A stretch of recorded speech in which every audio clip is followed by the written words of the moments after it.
बिस्मिल्लाहिर्रहमानिर्रहीम। एक बार एक जालिम औरत ने रमजान के महीने में एक यतीम लड़की को 2 दिन तक कैद रखा। उसके हाथ और पैर रस्सियों से बांध दिए और उसको 2 दिन तक भूखा रखा। फिर उस औरत का ऐसा करने के जुर्म में कैसा हाल हुआ, इस बात को पूरा जानने के लिए इस वीडियो को पूरा जरूर देखें। रमजान का महीना चल रहा था, लेकिन आयशा के लिए ये महीना भी आम दिनों के जैसा ही था। वो एक 19 साल की खूबसूरत मगर बेजुबान लड़की थी, जो कि अपने चाचा के घर में कैदी की तरह रह रही थी। उसका बचपन वालिदैन के साए के बगैर गुजरा था।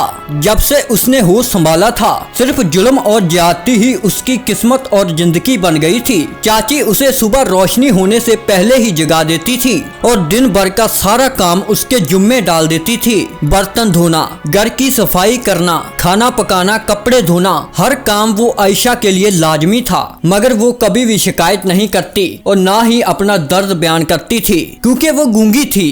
एक ऐसी मासूम रूह जो सिर्फ अपनी आंखों के आंसुओं के जरिए अपने दर्द का इजहार करती थी। रमजान में भी उसके कुछ हालात बदले नहीं थे, बल्कि सहरी और इफ्तारी की और जिम्मेवारियों ने उसका काम और बढ़ा दिया था। चाची के ताने और मारपीट उसकी रोज जिंदगी में शामिल थी, लेकिन उसके दिल में उम्मीद थी कि अल्लाह की रहमत और रमजान की बरकत से अल्लाह सब ठीक करेगा। रमजान उल मुबारक की पहली सहरी थी। घर में चहल पहल थी, हर तरफ खाने की खुशबू आ रही थी। दस्तरखान पर कई तरह के खाने रखे जा रहे थे, लेकिन उन सब के पीछे जो हाथ काम कर रहे थे वो आयशा के थे। वही यतीम मासूम और गूंगी लड़की जिसे उस घर में नौकरानी से ज्यादा अहमियत हासिल नहीं थी। वो चुपचाप से काम करने में लगी हुई थी और पराठे बना रही थी, चाय बना रही थी, खजूर वगैरह रख रही थी और सबके लिए इफ्तार का इंतजाम कर रही थी। चाची और उनकी लड़कियां सहरी के लिए मजे में बैठी हुई थी।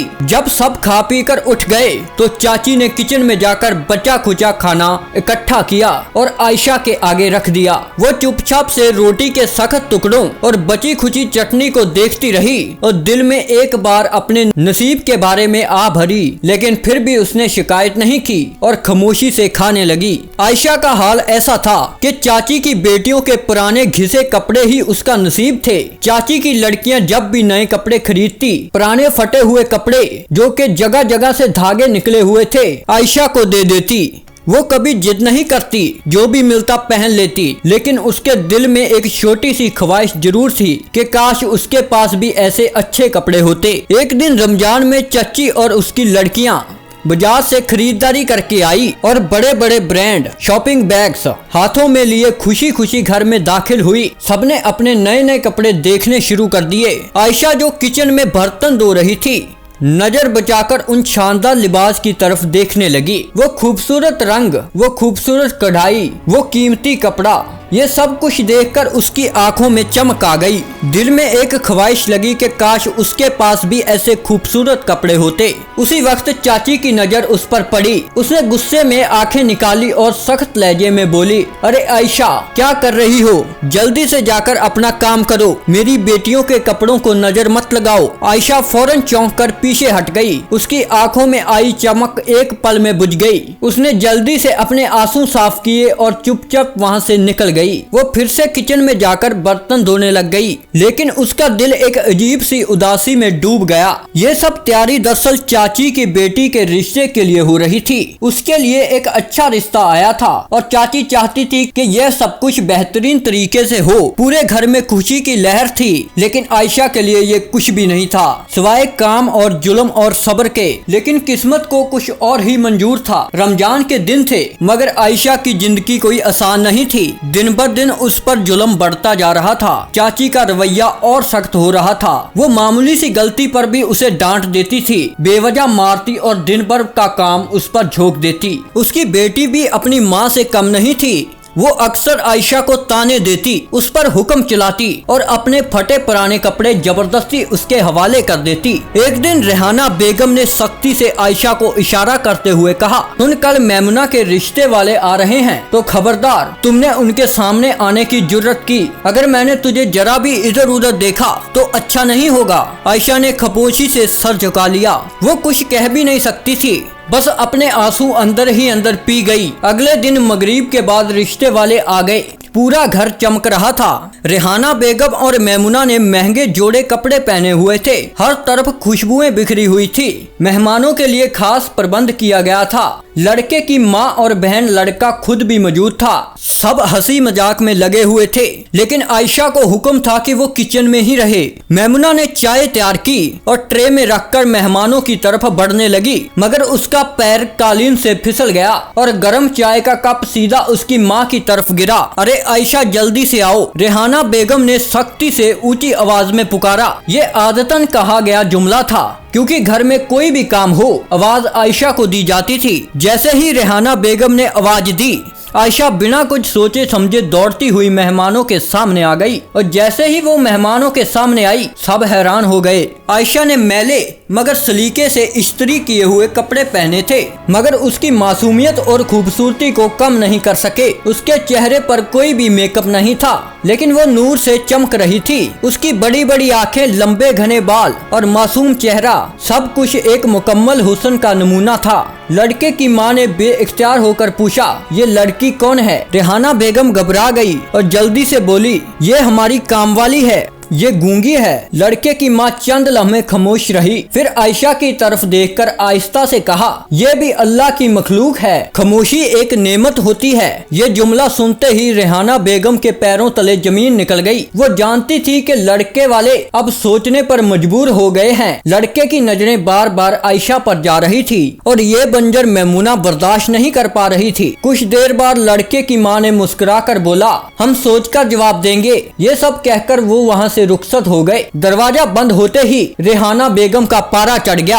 वो फौरन आयशा की तरफ पलटी और एक जोरदार थप्पड़ उसके मुंह पर मार दिया। कमबख्त कही कि मैंने मना किया था ना कि इधर नहीं आना। मैमुना भी गुस्से से आग बगोला हो रही थी। अम्मी, ये हमेशा मेरा नसीब खराब करने के लिए आ जाती है, देख लिया ना, वो लोग भी इसी को पसंद कर रहे थे। रेहाना बेगम ने गुस्से में हाथ में पड़ी हुई चम्मच आयशा के बाजू में दे मारी। आयशा दर्द से करा भी नहीं सकी क्योंकि वो गूंगी थी। अब मैं तुझे ऐसा सबक सिखाऊंगी, ऐसा बोलकर उसको पकड़ा और जबरदस्ती स्टोर रूम में जाकर धक्का दे दिया और एक जंजीर निकाली और उसके हाथ और पैर बांध दिए। यहाँ पड़ी रह 2 दिन तक, तुझे कोई नहीं निकालेगा। उस छोटे से कमरे में आयशा तन्हा और बिना किसी मददगार के थी। 2 दिन गुजर गए, ना खाने के लिए कुछ दिया गया और ना ही पानी। उसका कमजोरी से बुरा हाल हो चुका था। उसकी आंखों में आंसू थे और दिल में अल्लाह से उम्मीद थी। वो हाथ उठाकर सजदे में गिर गई और दिल ही दिल में दुआ करने लगी कि या अल्लाह, तू मेरी इस फरियाद को सुन सकता है, तू ही मेरे लिए कोई रास्ता खोल दे।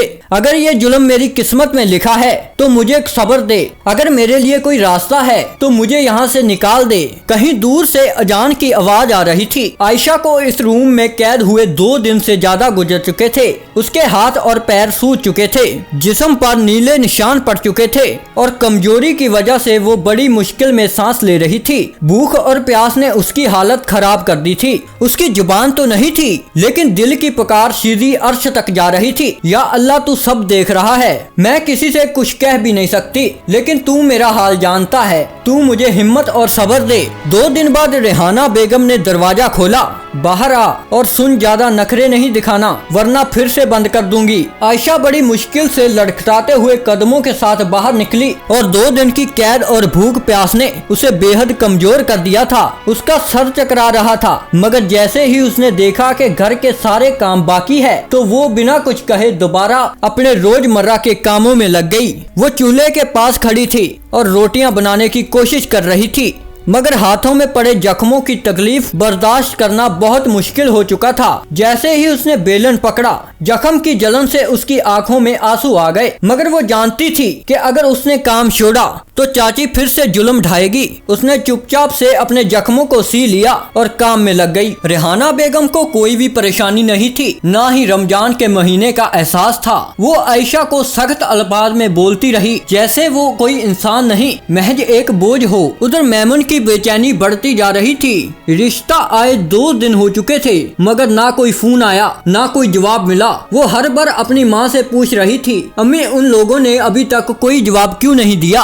कहीं वो मेरी जगह आयशा को पसंद तो नहीं कर गए? रेहाना बेगम ने भी कई बार सोचा कि वो खुद ही लड़के वालों को फोन कर ले, मगर उसे डर था अगर वो उनसे राब्ता करे, उन्होंने सच में आयशा की बात की तो उसकी बेइज्जती हो जाएगी। आखिरकार 1 हफ्ता गुजर गया और वो लोग कभी वापस नहीं आए। ना कोई फोन, ना कोई पैगाम और ना ही कोई जवाब। रेहाना बेगम के गुस्से की कोई हद नहीं रही। ये सब उस मनहूस लड़की की वजह से हुआ। अगर ये नहीं होती तो मैमून का रिश्ता कब का तय हो चुका होता। मैमून ने गुस्से में आयशा को जोरदार धक्का दे दिया। तुम्हारी वजह से मेरी जिंदगी बर्बाद हो रही है। आयशा ये सब बर्दाश्त कर रही थी मगर उसके दिल में एक अजीब सा सुकून था। वो जानती थी कि जो कुछ भी हो रहा है अल्लाह के फैसले के मुताबिक हो रहा है। उसे अंदाजा नहीं था कि अल्लाह ने उसके लिए एक ऐसा नसीब लिख दिया है जो उसकी सोच से कई ज्यादा हसीन था। रमजान के दिन तेजी से गुजर रहे थे। एक दिन अचानक घर में एक बड़ी खबर पहुंची। रेहाना बेगम के शौहर आयशा के चाचा दुबई से वापस आ रहे थे।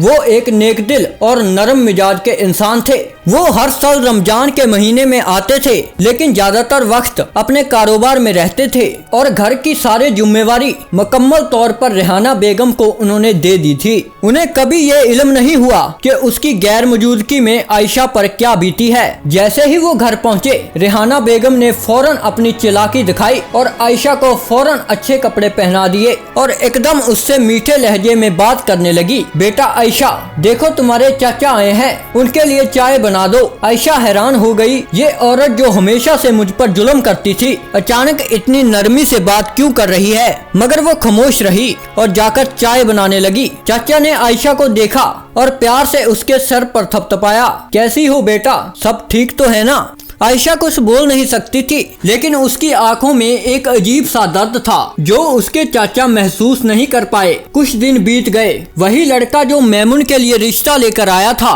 अपनी माँ के साथ दोबारा उनके घर आ गया। रेहाना बेगम एकदम खुश हो गई। उसे लगा कि शायद वो मैमून के लिए हाँ करने के लिए आए हैं। वो खुशी से उनका वेलकम करने लगी मगर उसका रंग तो तब उड़ गया जब उन्होंने कहा कि हमें आयशा के चाचा से बात करनी है। रेहाना बेगम ने हकलाते हुए कहा, जी जी क्यों नहीं, आप बैठिए, मैं उनको बुलाती हूँ। चाचा आ गए और बड़े अदब से मिले। लड़के की मां ने बात करना शुरू कर दिया। दरअसल हम आपकी भतीजी आयशा के बारे में बात करने आए हैं। उन्होंने कहा कि हमें मालूम हुआ है कि आयशा आपकी भतीजी है। हमें उसके बारे में बताया गया था कि वो उसके घर में काम करने वाली रखी हुई है, लेकिन जब हमने गौर किया तो हमें अंदाजा हुआ कि कुछ गड़बड़ है। ये सुनते ही चाचा का चेहरा सख्त हो गया और वो फौरन रेहाना बेगम की तरफ देखने लगे। रेहाना बेगम का रंग उड़ गया। वो कुछ बोल नहीं सकी क्योंकि उसका झूठ पकड़ा जा चुका था।